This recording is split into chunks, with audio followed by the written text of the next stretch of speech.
Why did the Christian movement come into being? All scholars agree that the Christian faith, or the Christian movement, the Way as it was called at the first, came into existence because the original disciples firmly and sincerely believed that God had raised Jesus from the dead. And they proclaimed this message everywhere that they went. Indeed, Christianity could not have come into existence without this prior belief. It's difficult to exaggerate what a disaster the crucifixion was for these first disciples. It didn't simply mean that their beloved master was dead and gone. It was far more than that. Under Old Testament law, anyone who was executed by hanging was literally under the curse of God. He was a man accursed by God.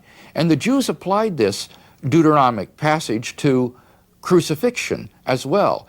So that what the crucifixion of Jesus revealed, in effect, was that the Pharisees were right, after all.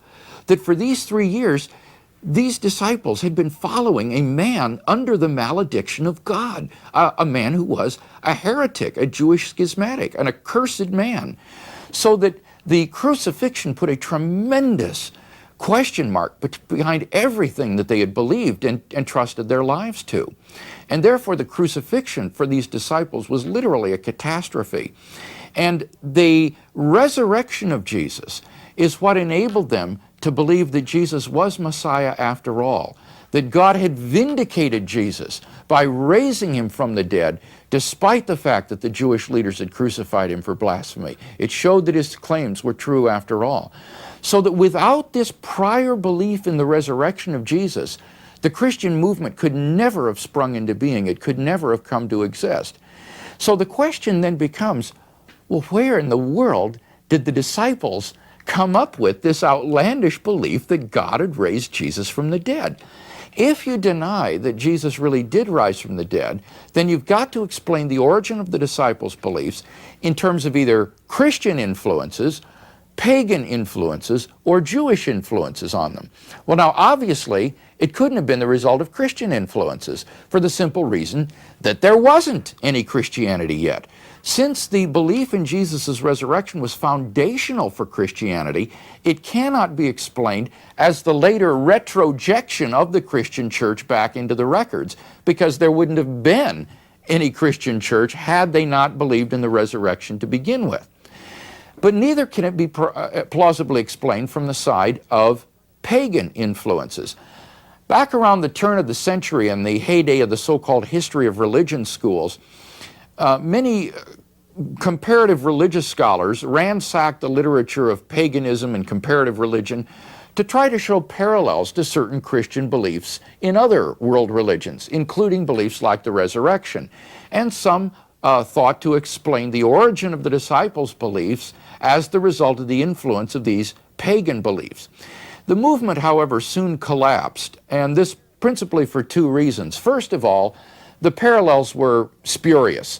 The myths of dying and rising gods, such as Adonis and Osiris in pagan mythology, are not attached to historical persons at all. Rather, these gods are merely symbols for the passage of the seasons, as in winter the god dies, and then in spring he comes back to life again as the new crops come up and the spring brings new birth again. These are merely symbols for the passage of the seasons. And it would be simply unthinkable for the original disciples to believe that their compatriot, Jesus of Nazareth, was risen from the dead on the basis of these myths about dying and rising seasonal gods. But in any case, secondly, there was simply no causal link between these supposed parallels and the disciples' belief in the resurrection of Jesus. Indeed, there is actually no trace at all, historically, of these myths of dying and rising gods in first century Palestine, so that the disciples simply had no contact with these sorts of things, and therefore the causal link is simply missing. Thirdly, what about Jewish beliefs in the resurrection? Well, again, I've described a moment ago how radically different from the resurrection of Jesus the Jewish beliefs about resurrection were. In fact, Joachim Jeremias, a famous German New Testament scholar, has said that there is nothing in ancient Judaism which is even comparable to the resurrection of Jesus. Given their Jewish beliefs about life after death and so forth, confronted with the crucifixion of Jesus, at most the disciples could have simply kept their master's tomb as a shrine, preserved his bones until the day of the resurrection at the end of the world, when they would hope to be rejoined with him and all the righteous of Israel in the kingdom of God. But given their Jewish beliefs, they would not have come up with the absurd idea that God had raised him from the dead already. So that none of these factors serve to account for the origin of the disciples' belief that God had raised Jesus from the dead.